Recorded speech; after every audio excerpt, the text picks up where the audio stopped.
Okay, so I'm sure Susie needs no introduction, but I'll just give a little introduction anyway. So Susie is an industry-leading expert. She has been working in the field of learning and development for 30 years, for more than 30 years. And of course, she's here today to tell us more about her book, which is published by Kogan Page, which is Designing Accessible Learning Content. Susie is also, of course, she's been very focused on accessible learning design, and she's the founder and director of Ella Hub. Right. Ella However, Hub, pronounced it right. She helped me with that. And she's a skilled instructional designer and online course developer and a passionate advocate for digital accessibility. Her accessible learning content has also been shortlisted for the Learning Technologies Awards. So it's great to have her here to have this conversation with us. I just have some questions that I'm going to ask Susie as we go through. However, at any point, feel free to jump in and ask questions or any comments or any thoughts you're having about what we're talking about. And also, we leave some time at the end as well for questions as well. If you just want to immerse yourself in the conversation, then think about questions that you want to bring to Susie at the end. Also, after this session, Susie will be down at Kogan Page. So if you don't have her book yet, you want to go down and buy the book and get her autograph and a picture with her, go for it. And then hopefully, you'll have a few minutes. If you didn't get to have lunch, you'll have a few minutes then to go and grab some lunch. So, Susie, thank you so much for being here. Thank you. It's been great just getting to know Susie a little bit over the last few weeks. She's such a lovely person. And so I'd love to hear, and I'm sure the group would love to hear as well, what inspired you to write this book? So I think when you say inspired, I think that there's lots of reasons why I ended up writing the book. But I think the kind of the inspiration were really a couple of people that I dedicated the book to. So there were two people in particular that I wanted to write the book for that really inspired me. And one was someone that I was actually that I taught to in one of my first ever jobs as a teacher. And the other one was someone who I came across when I was doing research for a qualification on accessibility. So the first person was called Farisai Moyo, and she was a pupil of mine when I was teaching. I was teaching actually as a secondary A-level English literature in a school in Zimbabwe, and she was blind. And the story around Farisai really was that she really changed my perception of people with disabilities. So I had the kind of growing up, when I grew up, I had the kind of the opinion, like lots of people, of kind of like the medical idea of disability, which was that it was, people were, this was something that they needed to be cured. And she kind of showed me that actually it's the social model of disability, where everybody has abilities, everyone has challenges to those abilities, but it's our responsibility to make sure that we don't create barriers for people. So thinking of that social model of disability, that we are responsible for making sure that people's access is barrier free, and that's very often associated, I think, with kind of the environment and also kind of digital content, as in websites. What she showed me was just how important it was from a learning point of view. So as a teacher, finding out how to to work with her and to overcome the challenges that she's had. So in her case, it was we didn't have access at the time to digital content, but we managed to access books for her and that were in Braille. And before that, she was relying on other people to read the literature text for her. So by using the Braille books that we managed to source for her, she was given independence. And for me, that's something that really stuck with me. It was this idea of giving people independence. If you want somebody to be able to have a good learning experience, it's really important that they have the independence to learn as they need to, in their own pace. And for her, that was it was almost transformational to see that independence. So that was something that I took away from that. And when I came to write the book, it was something, if I hadn't met Farisai all those years ago, I don't think I probably would ever have been in this position.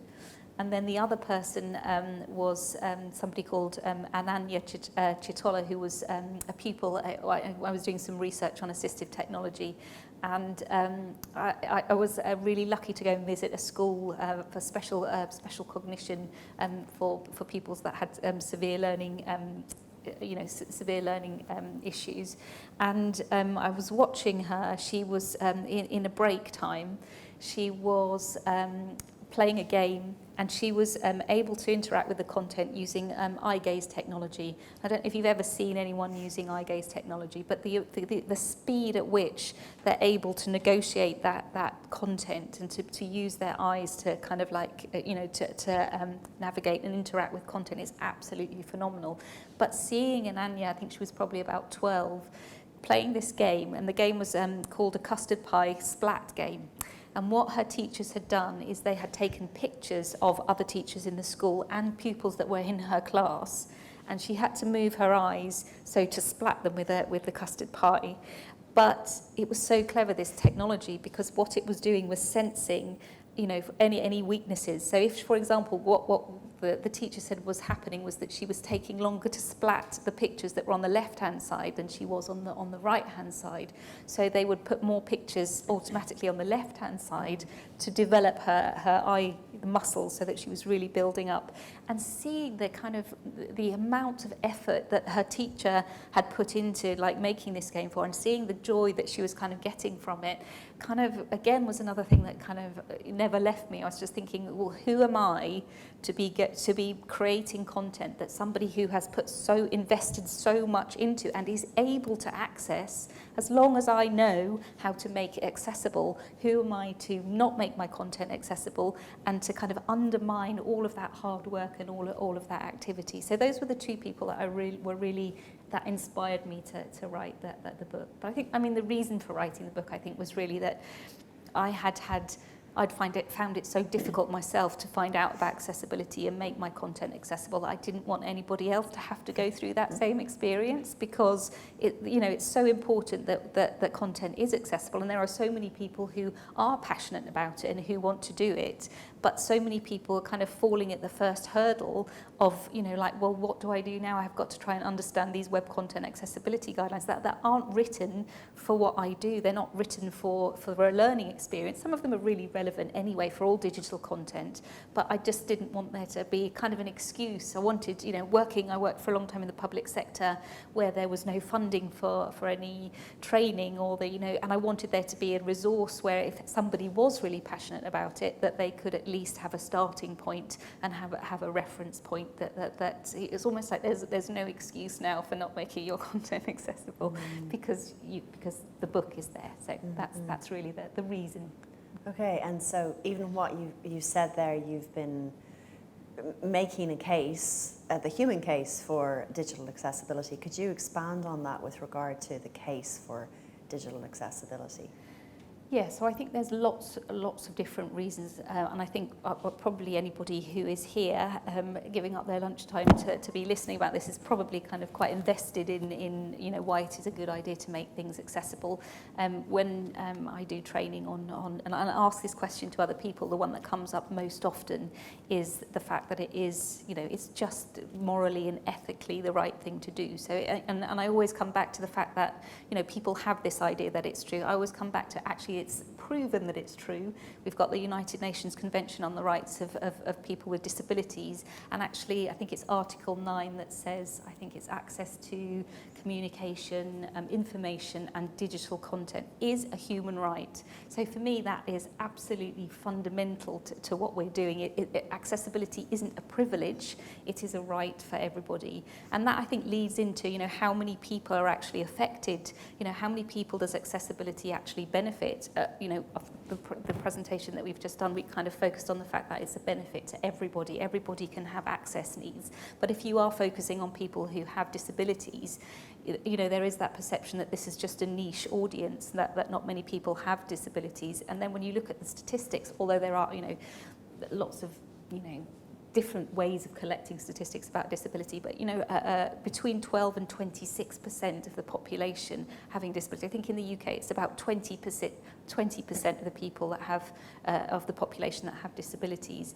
I just think there's such a concrete reason for making content accessible. And I think then if you kind of go down to there's all of the ideas of the business, that it's better for business. And I think that, you quite often hear people say that the purple pound is worth something like 247, I think it's billion, I'm not so good on big numbers, but I think it's billion pounds in the UK and 8 trillion worldwide. So from a business point of view, I think, when we're trying to, as an industry, we're trying to embrace accessibility, I think that, the case for it needs to be made that there is a real strong economic reason. And I do think when you kind of try and translate that into learning, I think lots of people don't actually have a choice about what learning that they have, particularly in a workplace environment. So I think for me, the argument that we are probably quite far behind a lot of other industries in our attitude to accessibility is the fact that it is actually a unique selling point still. So for companies within our industry, anybody who actually, takes on accessibility, shouts about it and says, this is what we're doing, we believe in this, and our content is accessible, I think, it has got a huge potential for cornering the market. And eventually, my hope is that accessibility will just be the default. It will just be, ubiquitous, like not smoking in public places and seatbelts. Someone was saying, so always remember that quote someone said, I can't remember who it was. But so eventually, it isn't going to be a unique selling point. Yeah. And I wish we weren't in that position that we still are, but actually, from the point of view of trying to get those organisations downstairs to actually take on accessibility, is to say you have got a huge potential of, a massive market for making content, for being champions of accessibility. It's so interesting, isn't it? I'm feeling like today and yesterday I'm a little bit in Groundhog Day, because there's some of us shouting about the same things over and over again. And as you say, you would think at this point, this digital accessibility would just be taken for granted. But it's not. No. Yet. No. And so can you just rewind a little bit as well to, you were saying, your session earlier, you were talking about how digital accessibility benefits everyone. Okay. And for anyone who wasn't at your talk earlier, just to tell us a little bit more about that. So I think the kind of like the universal, the universal benefit of accessibility is that it's kind of thinking, as I was saying in the session, it's kind of reframing how we see accessibility as only something that benefits people who have permanent disabilities. And maybe reframing that and thinking about having access needs. So not at all trying to undermine and to take away from the fact that the heart of accessibility is to take away the barriers for people who have access needs, but maybe thinking that if it's possible for all of us to have access needs, even if we don't have them now, sometime in the future. So a really great quote that someone I used to work with at University of Southampton said was, something like, we're all temporarily not have a disability, because at some point in our lives, as we grow older, we will have a disability. And I remember when he said that, or I think it was in a MOOC that he did, I thought I just thought it had such a huge impact on me. I have used that in presentations before, and it sometimes causes people to go, it's quite an uncomfortable thing to think I'm going to have a disability. However, if you frame it as in an access need, something that could happen to any of us at any time, that could be a disability that we develop as we get older. I mean, certainly I know that, I need my reading glasses, my hearing isn't so great, all those type of things. However, an access need could also be temporary or situational. So when we're thinking of a temporary access need, I think some of the examples that we gave, it could be something like, from a vision point of view, someone could have eye surgery. From a hearing point of view, just like a head cold, that means that your hearing is slightly impaired. From a motor impairment, the kind of sort of motor access need could be, you've broken your wrist, so you can't use your mouse. And from a cognitive one, I think, temporarily, all of us particularly, can be under pressure or under stress, and that can, you know, have an effect on us, on our cognitive ability. And again, from a situational point of view, I think there was nothing quite as effective as COVID and working from home and being locked down that made people realise how important accessibility was. So again, if you're thinking of situational you know, access needs, you can think of from a vision point of view that at the beginning of the lockdown, where lots of people didn't have equipment at home, so we're using old monitors with like really bad, poor colour contrast, that type of thing. When you were doing hearing, it was, I certainly had this experience of having a Zoom call on the, you know, working at the kitchen table with, you know, my husband, who was all, you know, would like having Zoom, you know, all that kind of day to day of having to deal with like hearing. Then you've got from the motor point of view, again, is kind of like, I use it again for another presentation, this lovely picture of this man holding a sleeping child and trying to access his laptop. So it's kind of all of this, the situation, and the cognitive thing I always come back to, you know, like if you were trying to do a really tricky report, or you were trying to do a piece of learning in your, you know, you've got your children at home because you're homeschooling them, and, you know, it's noisy and it's like you're distracted and you're stressed. There is no better kind of example of you know, how we can all be affected by access needs at any point. So so I think it really has a universal benefit. And for me, I think you know, the universal benefit is also when you're coming down to your learners as well. It's really thinking, one of the things that I think I'm most proud about in the book is giving the learner experience of how accessibility, you know, the voice that I'd never heard before of people who actually were experiencing this. So I think we probably, you know, if we're lucky enough to maybe know someone who's you know, maybe got an access need or a disability, that's great to kind of hear their perspective. But I really wanted to have a perspective of, like, again, these 4 different access needs, and some of the things that they said. I remember some key things that stick in my mind. The one from the vision was she said that in her case study, she said she was so frustrated with people just saying, well, why can't you just get someone who's sighted to help you on that bit, when she's actually asked. I think the hearing one, he said one of the things, that the key things was, it takes him twice as long to do something anyway. So you need to understand how you make his life easier rather than make his life even more complicated. And I think Essie was the one who was talking about motor. She has cerebral palsy, and she was saying that she needed to have equal access to learning because it was so important for her that people with disabilities were able to achieve, rather than being stuck in this perception that people with disabilities, you know, were not able to achieve, again, because of what we were doing to set up barriers in our learning content. And Luke as well, I talked about him in the presentation before. He was just, you know, again, I said in the presentation, when I was talking to him, he literally was making the hairs on the back of my neck stand up, because everything he was saying that he found really difficult in learning and in assessments was things that I had done in the past. Yeah.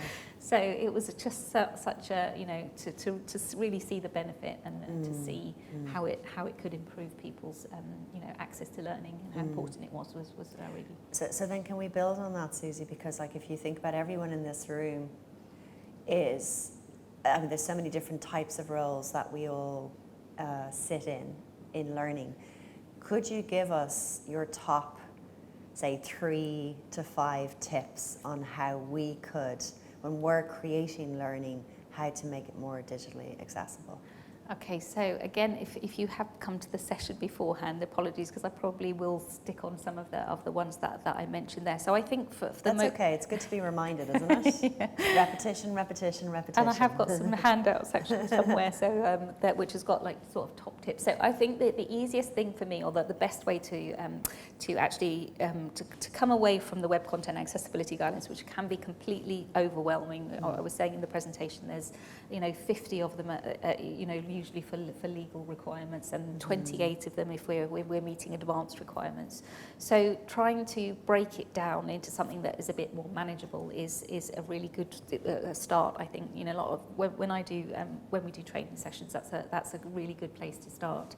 And I think again, if you break it down into your vision, your hearing, your motor, and your cognitive, that for me is at least something that you can hook accessibility on, that you can kind of know that you are covering, you know, a broad range of access needs. You're not maybe focusing on just on vision, which is something that a lot of, you know, when we start with accessibility, we tend to focus on vision and people who are using screen readers quite a lot. So it's making sure that you're not forgetting anybody by at least having those 4 categories. So the ones that we mentioned in the session were from a vision point of view, and maybe focusing on colour contrast, which is really interesting. I think that WebAIM is the organisation that we use the colour contrast example for. They run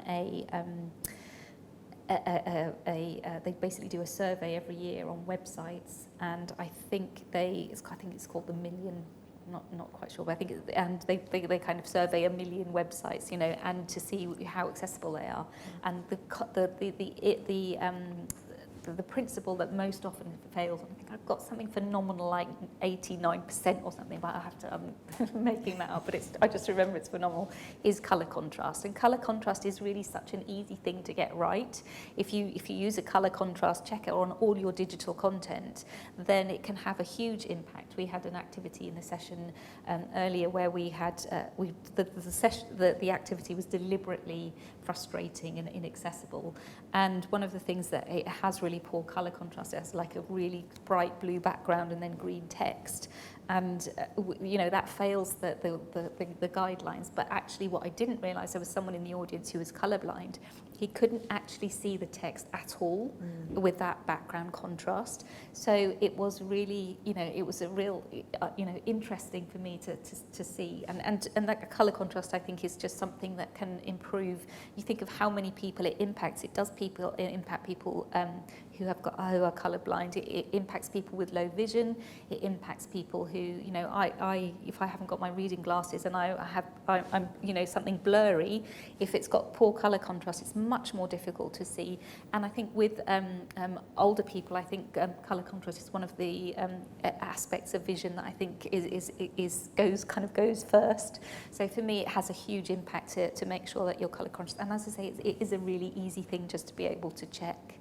And then the other one from a vision point of view is thinking of alternative text. So making sure that you have added alternative text to any images. If you're thinking about learning, any images, in a way I find it easier when we're talking about learning, because you know, if it's a website, sometimes you have this kind of grey area. Am I using this image for decoration, or is there a meaning to this image? It's much easier, I think, as if you're a learning practitioner, to think, you know, why am I using this image? Is there a clear learning purpose to using this image, or is it just for decoration? Is it just, you know, to make it look pretty? It's much easier, I think, to kind of to work that out. So obviously giving any images that do add anything to your learning, giving them alternative text, but really, really important is also switching off the alternative text for anything which is decoration.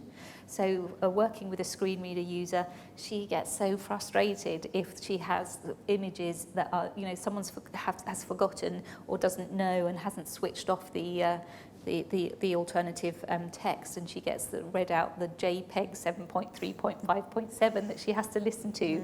You know, to see her actually have that experience, it was, you know, frustrating. Really, really frustrating. So alternative, but we're thinking of it in a learning context. But again, a point that Michael said was also, you don't just think of it in learning, think of it in any digital content. So if it's if it's a PowerPoint presentation, or if it's an email to someone that has an image in it, or if it's particularly important is social media. So it's really easy now to put alternative text on your social media posts. So Twitter and Instagram, etc. All have. LinkedIn also allows you now, you know, it's taken a long time, but they do allow you to add alternative text. So that's my two for vision. Hearing, the one that we focus on is captions. So often I hear experiences of people who have had to do learning and have not had captions. And I think how can we be at this stage now where we are not automatically providing captions for any video content that we are, that is learning. It kind of is inconceivable for me that people don't know that they should be adding captions as standard to things, and making sure those captions are as effective as possible. Again, in the session we were talking about the fact that they need to be synchronized, so that's a WCAG standard. So sometimes people think if they just provide a transcript, then that is which is okay, it's a good start, but actually what captions do is they provide someone an equivalent experience, so that you want to be able to listen to the captions at the same time as the action is going on, not to have to go away. Transcripts are great for other reasons, but in that particular case, captions do need to be synchronized, and again, that's actually part of the WCAG standard. And also they need to be accurate, so you're not relying on YouTube captions, which can be full of, they've got no punctuation, they're full of errors, and sometimes you'll see organisations who have got videos in there. Well, and again, in the auditing we do have a video in there, and they will clearly be captions which are automatically generated and full of mistakes, and this is part of the learning that they're giving to people. It's just, again, sometimes it's phenomenal, really. Yeah. And then I think another thing for the idea, well, although we were saying about the transcripts not necessarily kind of like replacing captions, actually transcripts I think is a really, really great thing to add to videos as well, because sometimes the captions, and again coming back to Luke, to Jake, who was the case study, he was saying that because he was born deaf, there is a kind of assumption that text is an equivalent. So this idea of people who, if we are just providing the text, then that is an equivalent kind of learning experience for them. What he was saying is that for him, and obviously something that I wasn't aware of myself, it's like accessibility really is something that you can never. I always kind of like, when people say I'm an expert, I think nobody can actually be an expert on accessibility because it is so vast. There's so many different types of assistive technology. It changes all of the time.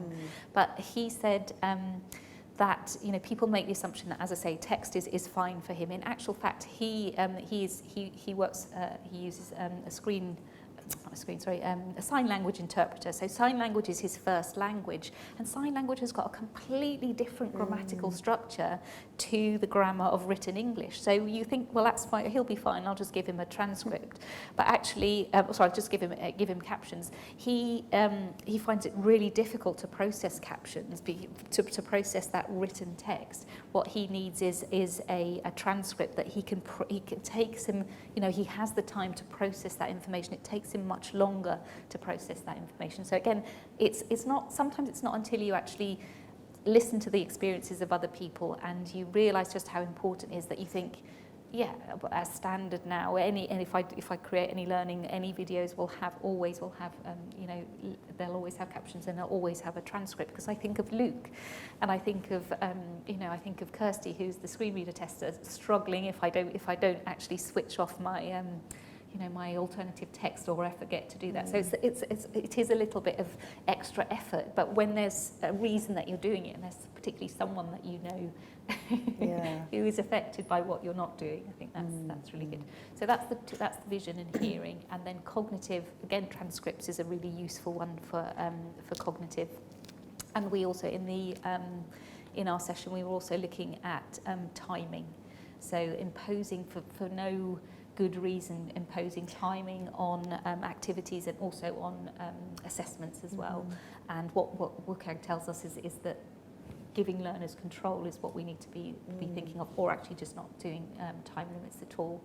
And then also we had moving content as well, which can be incredibly distracting. So sometimes, as I say, a lot of the auditing that we're doing, we have examples of kind of moving content almost for the sake of moving content. So it's this idea of almost like, well, we want to make sure that our users, that we're engaging our users, so therefore we will have this transition, or we will have this, spinning something, or we will have, our logo spinning. And that can be really distracting for people. So again, coming back to the standards, what it says is that you need to make sure that they can control that. And I missed out motor, sorry. So from a motor point of view, the main one that we talked about was keyboard accessibility. So making sure that any interactivity that we put in our learning content is keyboard accessible. So making sure that we understand what functionality in our tool is accessible, and either avoiding that or maybe providing an alternative if there is something that isn't keyboard accessible. So it's really understanding what the capabilities of your tool are really, and making sure that you're avoiding things like drag and drop, because that's generally not accessible, but also providing alternatives if there is a clear learning reason for, and this is something that I think this is a way that learning content does differ from an accessibility point of view. So there is this argument of why are we saying that accessibility is different for learning content? Why is it just not the same as any digital content? And I think for me the key difference is that we are trying to create an engaging learner experience for the majority of our learners. So for me, that's where it comes to a little bit more flexibility sometimes around applying the rules. Some of the web content accessibility guidelines are not specifically created for learning content. So a good example that I come back to is things like from a learning point of view, the context it's really important that you're able to learn. So that there are lots of guidelines around error correction, and they are based around a web form. But error correction for us is something completely different. In fact, we quite often want our learners to make errors. We're not necessarily looking at it at the point of like, well, what do they have data to fill in the form? But that's one way that I think accessible that it is slightly different. But another thing is this, the fact that it has to be a good learning experience for everyone. So if there was an activity that is a really good learner experience for a lot of people, but it might not be accessible, for me, there is no problem in adding an alternative for people. And in like pure accessibility, I think some people would disagree with me. They would say, well, everything should be purely accessible. There should be never have two versions. Certainly in the learning that I do, I think if there's something that a lot of people will benefit from, but it might not be accessible, I don't have a problem with providing an alternative as long as I've explained that and shown and said why, in my accessibility statement. So I think there's so much there, and actually that's just so helpful, I think, for me personally, to be thinking about. Probably not answered the question. No, it's like there's so much there, and I know that you're a mind of information, and we could probably sit here for about the next 4 hours. I am just conscious. I have some more questions I can ask. However, let's put it to the audience. Any questions or comments you'd like to put to Susie? Hi there. So one issue that my organisation faces quite a lot Okay. is that we are using automatic captioning for lectures. Oh, okay. However, those captions don't yet support some of the more complex notation, for example, math formula, Okay. within speech. Okay.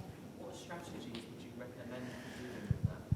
That's probably that is something I have to say that I don't specialise in that, and I know that it really is a big issue for people. I think from the point of view of kind of like, it sounds like a real kind of cop out really, but from the advancing technology, and I think that's something that, again, when coming back to being an expert, how much technology is advancing, I genuinely believe, and I see, from contacts in working in education, that there is so much more around accessibility now, particularly as you're saying with kind of maths formula. So I know that there probably are technological solutions kind of on the way. I don't know. Have you explored any other kind of alternatives? I'm sure you have.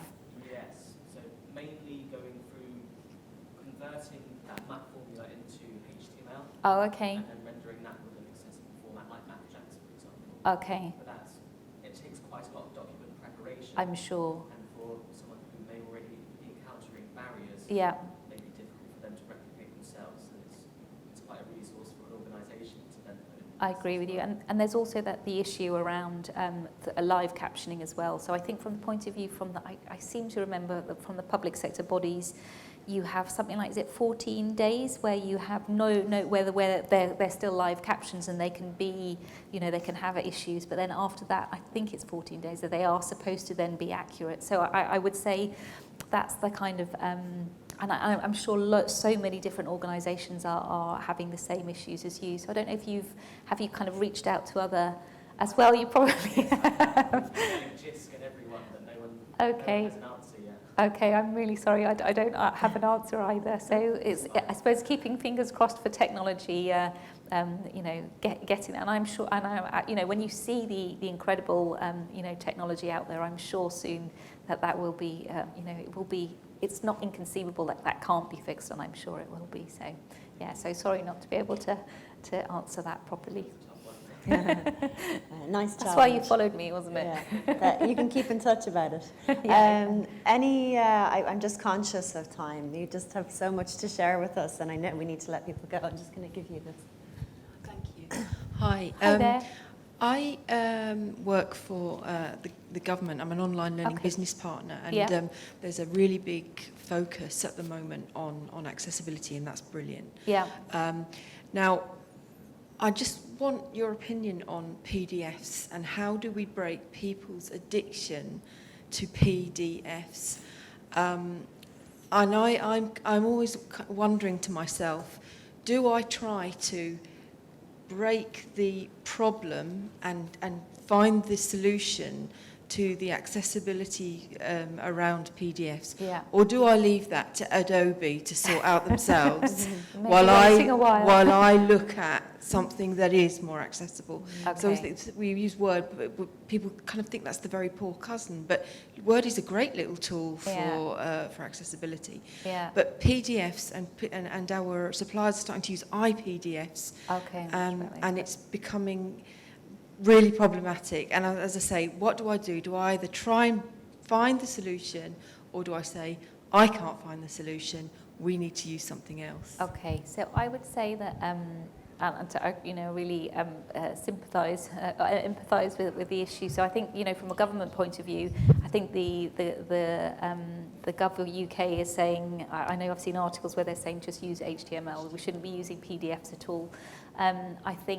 I suppose the thing for me about PDFs is it is possible to make PDFs accessible. It's never, but if you, and that's certainly what, if I have to use a PDF, if you make it an accessible Word document, and then if you make sure when you convert it to a PDF, you do tick the box that says it's going to be accessible, then at a basic level it could be accessible. I know, obviously, if you've got a PDF that's been created in InDesign, again, my husband is a graphic designer, and I've made him go on an accessible PDF course, so he can make. It is possible to make even complex PDFs accessible, but it's the fact that people don't know how to do it, really. So I suppose my approach, you can wait for Adobe to fix it. We'll be waiting a very long time, or just making sure that the PDFs that you produce are, that you do them, you create them in Word and you make them as accessible as possible, run them through the accessibility checker in Adobe, or if it is in your organisation, if it's a complex PDF that's being produced, that you make sure, if you can, influence the fact that you're working with someone who can make that an accessible PDF. So it's not the ideal solution, but that's my approach, really. Okay, can I, because we're out of time, can I make the suggestion that if anyone else has any questions, that you head down to Kogan page and oh, sorry. Is it up? Oh, it's on this floor, yes. On this floor, sorry. Yeah, it's on this floor, so literally just out the door and straight across. Susie will be there for 15, 20 minutes if anyone wants to have a conversation one-to-one. And thank you so much for coming along. Thank you for giving up your time and your lunch time. Thank you so much, Susie. You're fantastic. Thank you very much.